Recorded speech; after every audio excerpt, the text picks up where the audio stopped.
Okay guys, meron tayong bagong dating na lubricating grease, no? So ito, madalas to ginagamit sa mga gantong gear, mga plastic gear, no? So ito yung ginawa ko kasi magandang review. Tama yung texture niya, guys, hindi nagbubuo-buo. Ayan, no?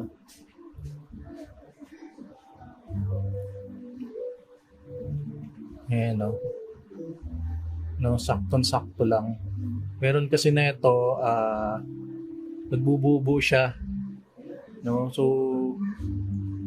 nahihiwalay yung yung parang oil niya dun sa sa white. Kung saan to nabibili guys, lalagay ko sa natin, yellow basket, description box, tsaka sa bio natin. Okay?